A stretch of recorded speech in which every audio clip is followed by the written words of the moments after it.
Hi guys!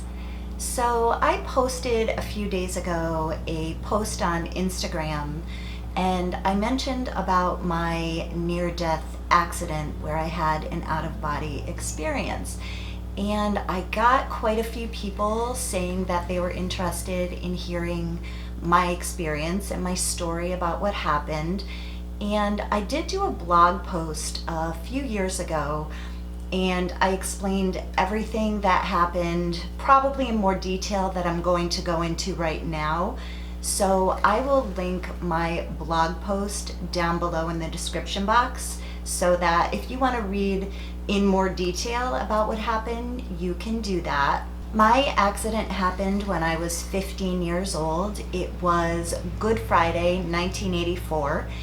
And I remember my sister and I had just finished eating and we were begging our mom to go for a walk down the street because our friends were meeting at this little red shack. And like any of my friends who used to hang out with me, if you guys are watching this, you remember that little red shack. We used to just hang out and it was just like the cool place to go. It was right on the water. So finally my mom said that we could go, and she said we had to be home before dark. So it was around six-ish at night, 6:30 at night, so it wasn't dark yet at all. So we started like booking down the road to try and get to a little red shack to meet our friends, and no one was there. So we had missed them. So we just literally turned around on the same side of the road and started walking with traffic passing behind us, which is not the right way you're supposed to walk. You're supposed to walk facing traffic so you can see cars coming towards you, but we were not doing that. The cars were coming from behind us. So we started walking back, and all I remember is I heard this explosion. It was like, if you've ever heard like an explosion, or it sounded like I was just blown up. I don't know how else to explain it. It was just like this huge like echoing in my ears of just like this explosion. And I still remember all these years later, I'm gonna be 50 this year, and I got hit by the car when I was 15, and I still remember this like it was yesterday. Like my brain was so alert and so awake, like more clear than I've ever felt in life, like in my whole entire life. I wasn't scared.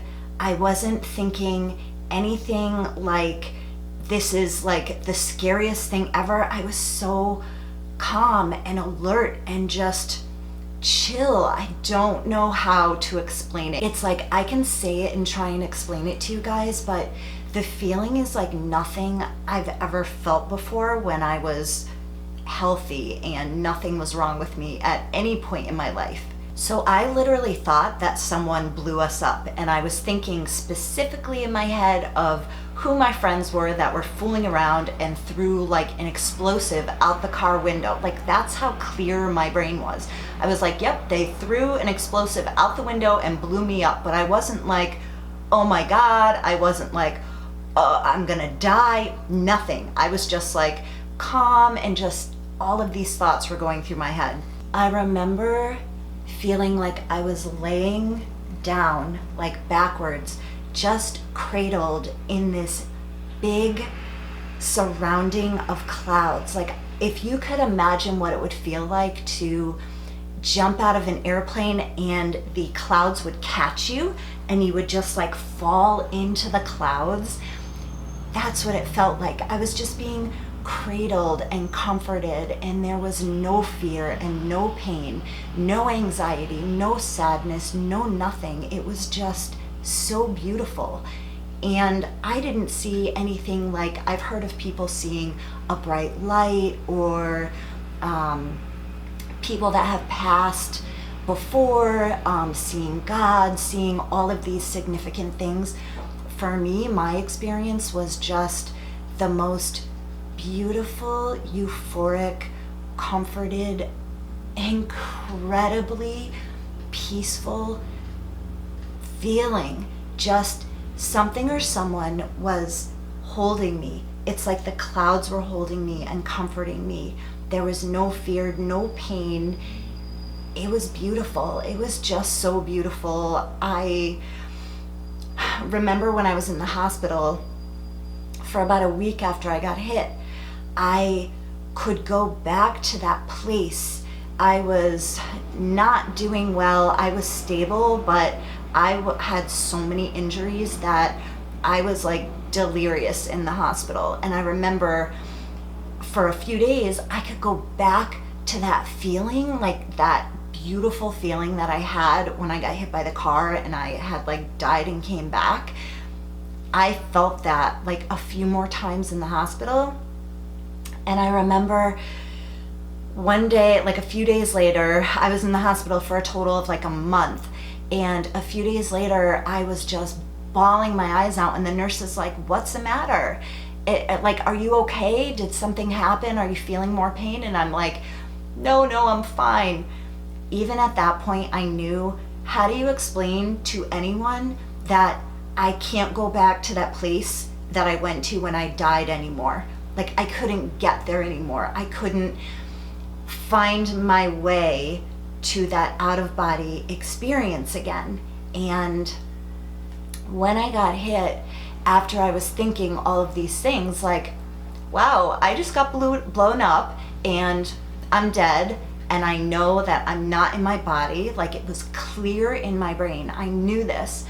I looked down into the clouds and I could literally see myself down there on the street, laying in the street. I could see myself.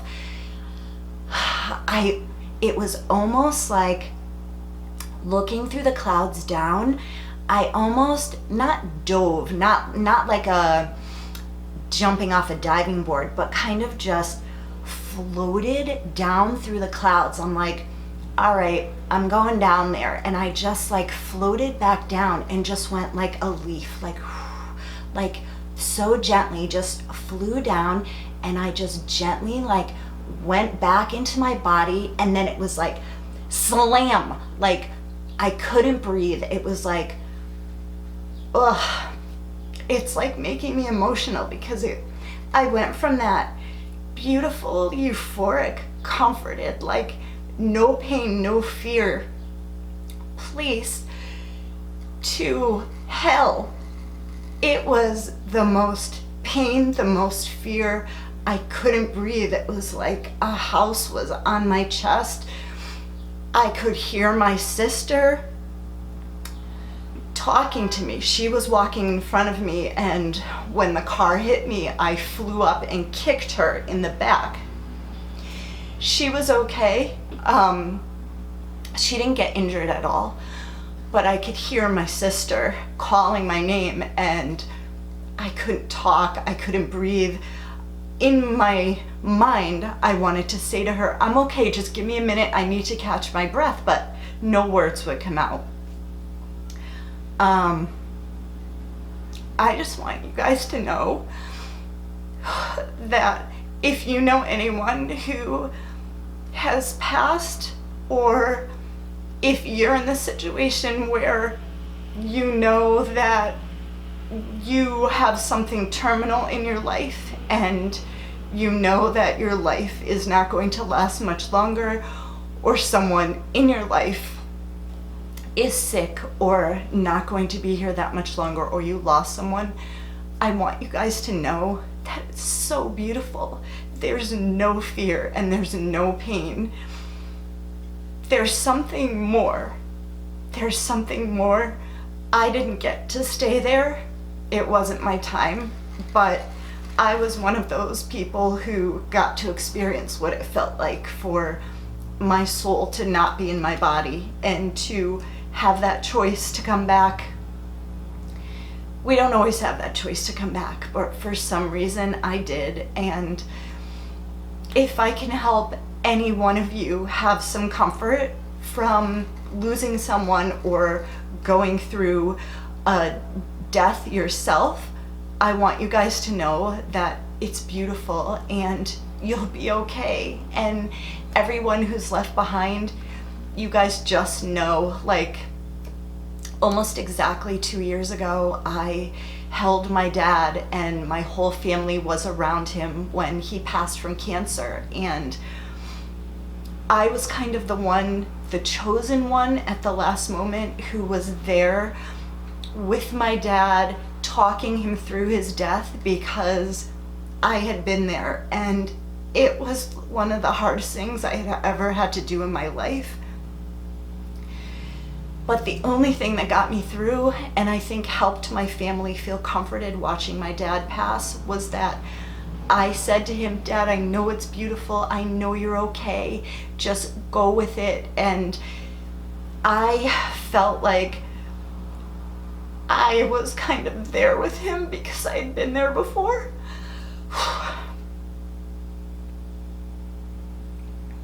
It was hard to watch, but I know that what we were physically seeing wasn't what was really happening. Like, if someone was watching me get hit by a car and what was happening to me, like, there was a woman across the street who came out and was screaming hysterically, like, just by what I look like laying there in the street. But I was up in the clouds being comforted and just in peace and feeling more amazing than I have ever in my life. So after I had gone back into my body and I was feeling the overwhelming pain, I heard a strange man who kept asking me, "Are you okay? Are you okay?" And I found out later that that was the guy who hit me. I also found out later the guy who hit me with his car was drunk when he hit me. And back then, in 1984, drunk driving was no big deal, and he literally got off with 30 days of drunk classes. Nothing ever happened to him. We settled with our insurance company for like peanuts, and if that happened today, like, things would have been very different. And I'm so glad that the laws are different today. So when he kept asking, "Are you okay? Are you okay?" I was trying to get the words out, and I remember asking, "What happened? What happened?" And he said, "You were hit by a car." And then it all started to make sense, and I remember just going, "Oh my God, oh my God, oh my God." Like, the fear was just like, I knew it was bad. Like, I could feel it was bad, but I knew I was gonna make it. It was just like, I had made this agreement with myself that I was gonna get through this, and I kept on going unconscious. So like, as I would wake up, I still remember things that were happening, things that were said around me. As I was passing out and coming back, I remember the paramedics saying, "Her head is bleeding," and cutting the leg of my pants off because my knee and my tibia, like the bone below my knee, was just like twisted. My whole knee was just smashed. I ended up getting my knee screwed back together once I stabilized, like a week later. So back then, Lifestar helicopter transport came out like 1 year after I got hit, which I should have been Lifestar to the hospital, but they didn't have that technology back then. So they just slid my body onto a board. I remember we're going super fast in the ambulance, the sirens were going, and I remember I kept like passing out, coming back, passing out, and I remember like holding my mom's hand, just saying, "I'm so sorry, Mom, I'm so sorry." I found out later, I thought it was my mom, but it was the woman in the ambulance, the paramedic, was holding me and saying, "It's okay, honey, it's okay," but I thought it was my mom who was there with me. So when I got to the hospital, it was pretty traumatizing going through what they have to do. It almost felt like I was being raped, and I still remember that. I was so scared. I was in so much physical pain at this point. Now I could feel everything. They were just cutting off my clothes. There were people everywhere. I remember I could barely see, and I was like going in and out of consciousness. My clothes were being cut off. There were people putting their hands inside of me to check for bleeding. They were pushing on me. They were sticking me with different tubes and needles, and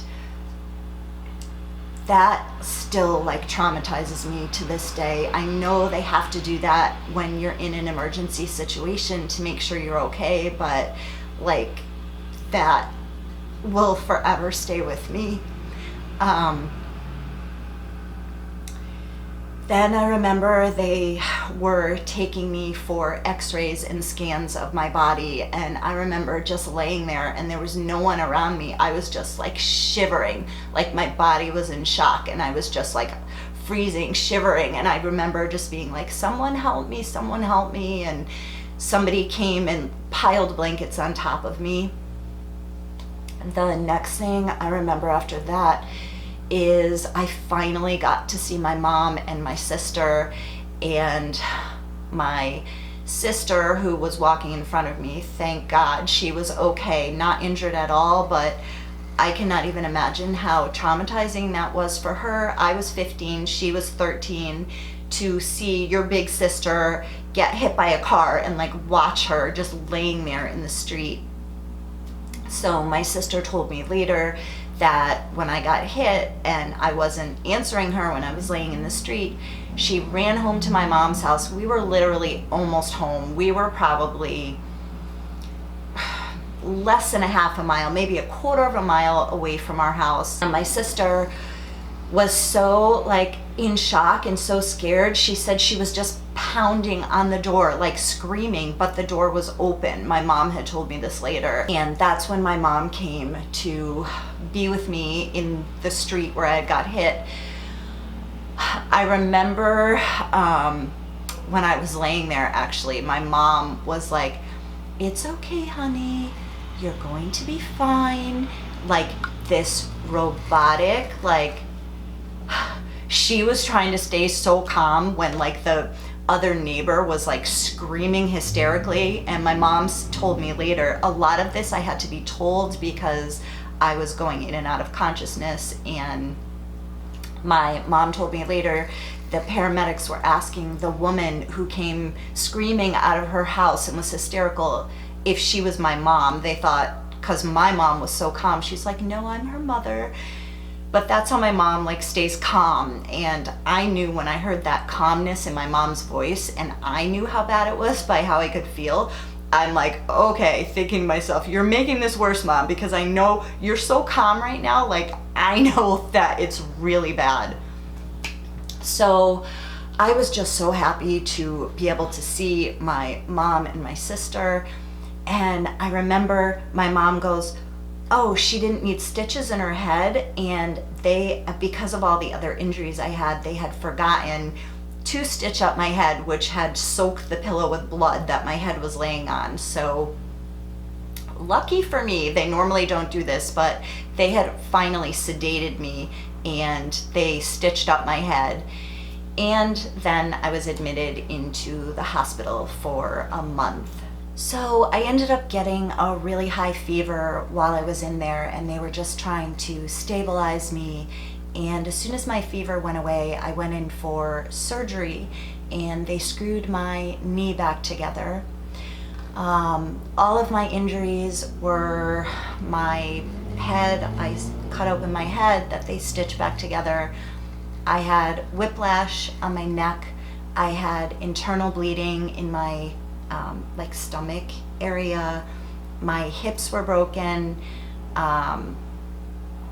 My knee, I had like this really bad gash in my ankle that they never sewed because it was kind of like a hole, but like to this day I have like the scar tissue is kind of building, so I kind of have one like cankle ankle, if you know what I mean. It's like kind of like more swollen than the other one. And while I was in the hospital, they set me up on this machine. I'll like keep showing you guys pictures as I'm talking so you can get a visual of what I was hooked up to. The machine right after surgery, it straightened and bent my knee 24 hours a day, like super slowly, like this slow.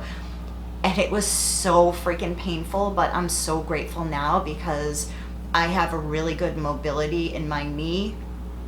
Even though it's still painful and I've had 3 surgeries on that knee since then, I am grateful that they put me on that machine so my knee can move really good. So I went through tons of physical therapy while I was in the hospital recovering. It was, once I stabilized from the surgery, it was every single day. And oh God, I remember the aides or assistants that would come in and they would lift me. I would scream. My mother was like, she's like, I can't even like listen to you screaming. My body hurt so bad just from all of the injuries, and they would come and just scoop me up out of the bed. I'd be screaming bloody murder. They'd put me down in this like old-fashioned wheelchair thing, wheel me to physical therapy, and I just went through weeks and weeks and weeks of physical therapy, and they started weaning me down on the pain medication, and finally I went home.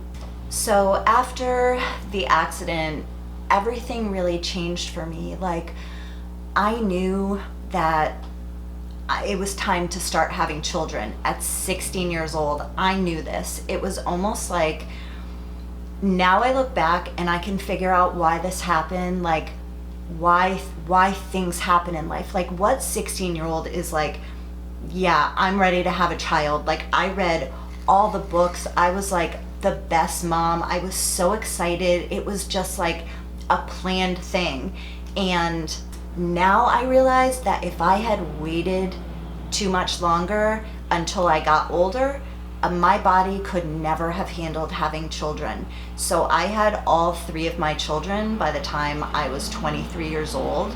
And I'm so glad I did, because once my daughter, my 3rd child, was born, it was, my injuries and my pain was starting to get really bad. And all right, so I got hit in 94. I had my first son in 95, and by 96 I had to go back in to get the screws removed out of my knee already, because arthritis had started in on my knee and I was having a lot of pain. I was still super athletic. I was exercising. That was like my drug. I would just push my body, push my body. Then after my 2nd knee surgery, my back started going out. What I did find out is that I had serious back problems that started like just over a year after I got hit. And the first time my back went out, I was 17 years old. I was getting my son all bundled up to go sledding. I had him all sitting there in a snowsuit, and I was sitting on the couch, leaned over to pull my boots on, and as I pulled my boots on, my whole entire back just, it was like a shock of electricity went through my spine, and I fell to the ground. I was like, it's almost like I knew what was happening. I knew it was not good, and I dragged myself to the phone and called for help. And from there, it would be like once a year my back would start going out. I would like deal with the pain, but when my back would go out, I would be like flat out for a week and have to recover. Then I would just keep exercising and stay strong. And I really think that's what saved me, is that I was super athletic and just like pushing my body and keeping my body super strong. After my 3rd child was born, I was 23, and that pregnancy was torturous for my back, and it just got worse after that. I had to stop exercising. I had to really slow down with everything I was doing. I had to be super careful. And as the years went on, it just got worse and worse and worse. And like every injury that I had was just getting worse and worse and worse. I had one surgery after the other. So in 2001, I think it was 2001, I had to leave my job. I was doing media sales and marketing, and I had to be in my car a lot. I had to carry my laptop and equipment. We would do events where I had to stand on my feet for long periods of time, and it was getting so bad where my back would be in so much pain, I literally did not even know how I was going to drive home. I would just drive home crying. So in 2001, I had to leave my job, and it got so bad that I had to go on pain medication. I was on morphine, I was on muscle relaxers, I was on every pain pill that you could think of. I was on steroids, I was on anything to get the inflammation down in my body.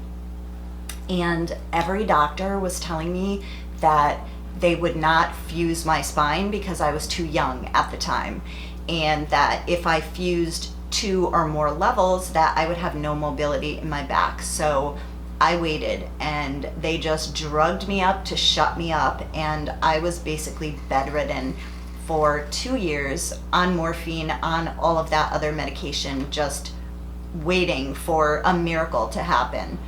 Finally, I found a surgeon, and I don't even remember how I found him. It was just like this fluke thing. And I remember going to see him. My mom and dad were with me, and I was like using crutches to drag myself into the office. Like, I was just, my back was just excruciating pain constantly, sitting, standing, doing anything. So we went in to see him, and he looked at my x-rays from like a year before. He took more x-rays, and he's like, your spine is deteriorating like really fast, and I can help you. He told me about a surgery called ProDisc surgery. It is where they actually take out the bad discs in your spine, and they replace them with artificial moving joints. I'll like pop up some pictures for you guys so you can get a visual of what that looks like. So finally I had that done on just before Mother's Day in 2003. And but before that, while I was waiting for my back surgery, I had a rotator cuff surgery done. So I had that in 2002. Then I had my 2-level ProDisc implant surgery in 2003. That was like not a fun surgery. The recovery was horrible, but I think the worst part was that it was so painful that I had to double the pain medication that I was taking to just control the post-surgical pain. And it was getting to a point where I felt like I was losing my soul. I had to get off of the pain pills, and I was only like not even a month out from surgery. And I remember saying to my mom, she used to be a nurse, and she was just like by my side the whole time while I was home recovering. I said to my mom, I'm done. I'm not taking any of these pain pills anymore. And she's like, Lisa, don't be ridiculous. Like, you're in excruciating pain even with the pain pills. You can't do this. Like, you could die. You can't just stop after years of taking morphine and like all of these other pain pills, muscle relaxers, and just like stop. So I'm like, I'm done. I'm not doing it. Like, I feel like I'm dying inside. I feel like my soul is gone. I just want my mind back. I want my emotions back. I want to be myself again. I don't even care about the pain. I just want these drugs out of my body.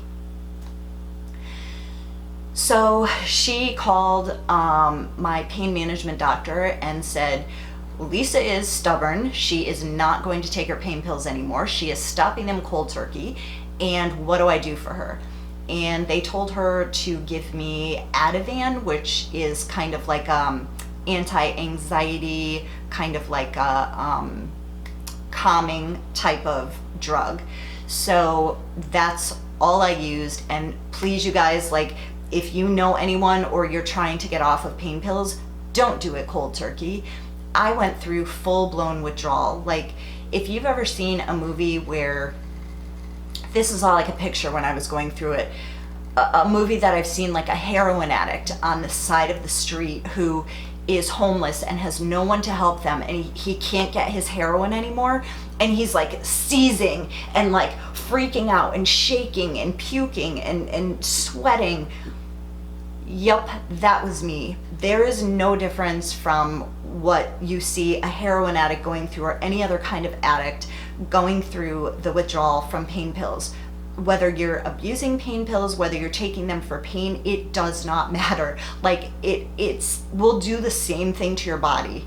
But I did it. I got off all of the pain pills. It was torture, but I finally did it. And then I had to continue having even more surgeries. In 2004, I had to have the other shoulder done, the other rotator cuff surgery done. And what I did was just for 1 week post-surgery, I would take pain pills and that was it. Like I would cut myself off after 1 week after surgery, no matter how much pain I was in, like I'm done. And that worked really well for me. Then in 2005, I had my, you can see this, I've got makeup on it right now, but when they do the pro disc surgeries, they go through the front. So I had this one done on my neck and they went through the front, and the pro disc surgery in my lower back, they go through the front also for that surgery. Then in 2005, I had to redo my other surgery to have more bone spurs that were growing back in my shoulder. Then in 2006, my incision from the pro disc back surgery herniated in like 3 places. And I had to go back in, have the scar reopened, have mesh put in to close the holes in the incision from my back surgery. Then a month later, I had to go back in again to have it done again because it had herniated again. So the hernias happened specifically, they were incisional hernias from my back surgery because they literally go through the front to your spine. So everything, all the muscles and everything are now compromised, and that's why it herniated. Then again in 2006, I had to have my knee, the same knee, I needed just like a arthritis cleanup, just to have like, it was supposed to be just like a quick arthroscopic, quick in and out day surgery, boom. I was thinking, oh, it's just gonna be nothing. I ended up getting a blood clot in my knee, and the recovery from that was hell. So it's been basically just one surgery after the other, trying to chase away my pain, trying to do, surgeons will tell you that if you get surgeries that your pain will be gone, and that it's not true. Am I better? Absolutely. 100% better than being bedridden on morphine, not able to move. Am I pain-free? Absolutely not. I deal with chronic pain every single day of my life. Some days are worse, some days are better, but my whole life is different now.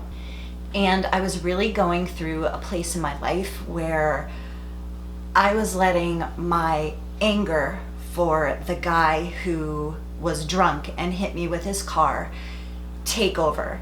And going through all of that pain and knowing that I'm going through all these surgeries and I will be living with pain for the rest of my life because of what this guy did to me, it was just taking over.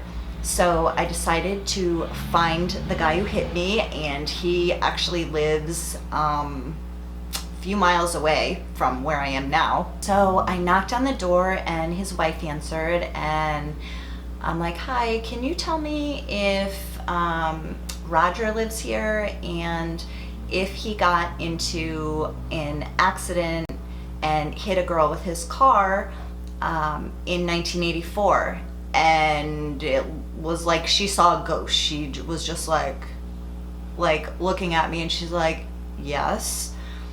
And I said, well, I'm that girl who he hit with his car. Is he home? And she's like, 1 minute, please.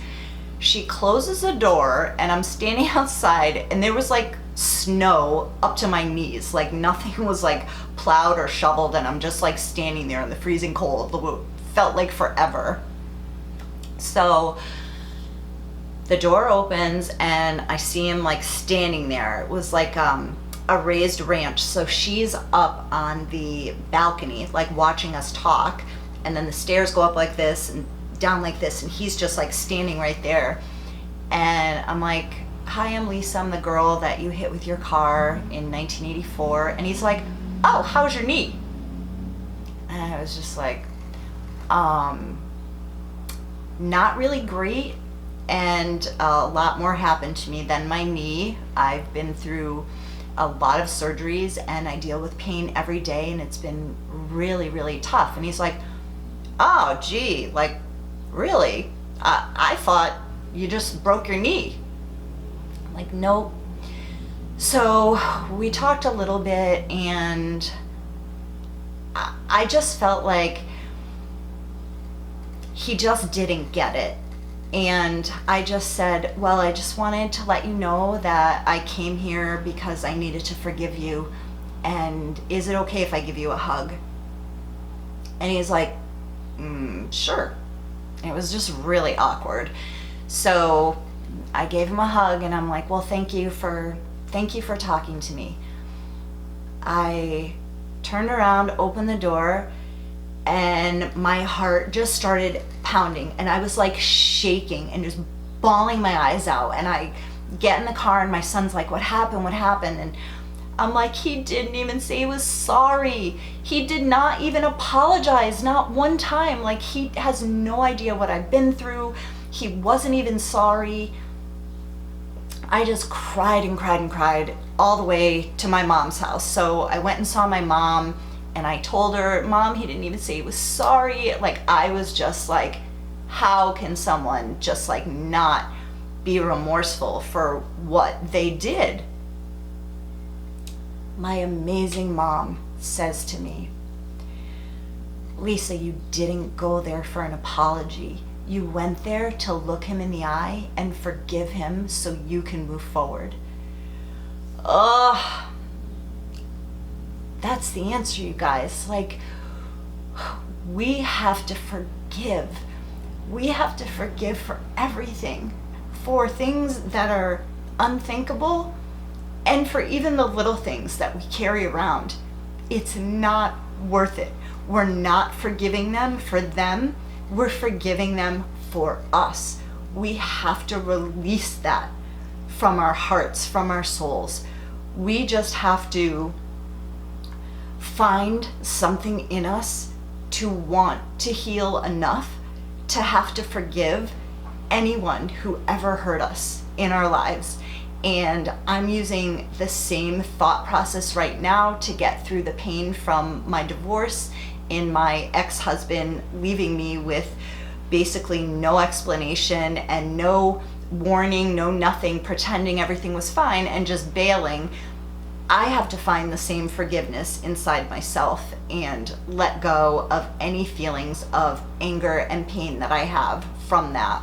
Forgiving that guy who hit me helped me so much, and it helped me really change the way that I think about dealing with chronic pain, and that I was going to make something good out of it and change things up and find things that now I could do. And just because I couldn't exercise and be athletic and do all of the things that I could do before, I could find new things that I love to do. And it was a lot of soul searching and digging deep, but I did it. I found so many things that I love to do now. And I made it 10 years without another surgery until 2016, where I started having a lot of abdominal pain and couldn't figure out what it was, and found out that the 3 pieces of mesh that were put in to hold the incision together that had herniated,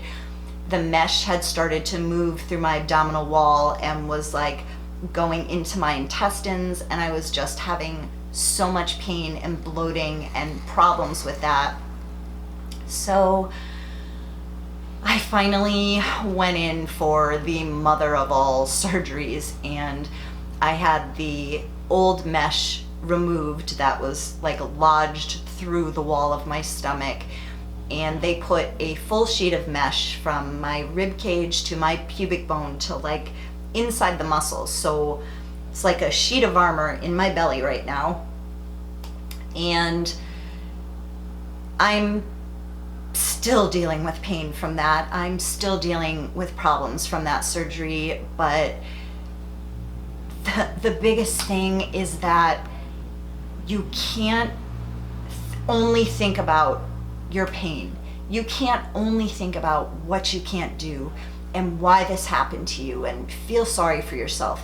Like, I do everything I can to stay positive, to think about maybe just by turning this camera on and talking to you guys that I can help like one or two or a few people. Like, that is worth it to me. I feel like finding something good that you can make out of the pain that you deal with, whether it's emotional or physical, is always the answer.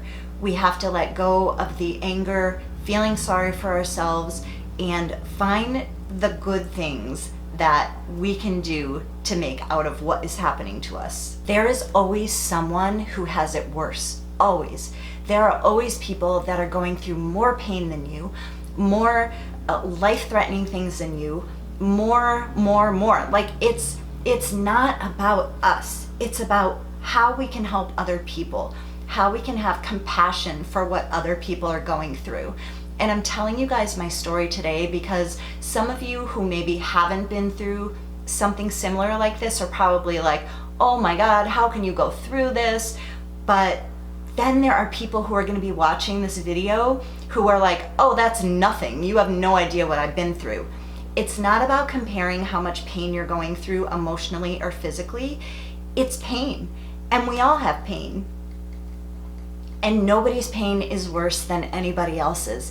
It's how you feel about it, and it's what you do with it. I feel like by sharing this on my channel and having all of you amazing people that we can connect to each other, we can feel not so alone with whatever kind of pain we're going through. And it just makes us feel like stronger, like we have someone there. So hang in there, you guys. If you're going through anything hard in your life, if you're dealing with any kind of pain, hang in there. You can do this. You are not alone, and we can help each other feel better and feel more empowered about taking control of our lives. If you want to follow me on Instagram, that's kind of what gave me the idea to do this, because that is where I post the most. Other than here and Facebook, Instagram is really where I post more updates on what's going on throughout my life. I love you guys so much. Stay positive, stay strong, and you are not alone. Bye, guys.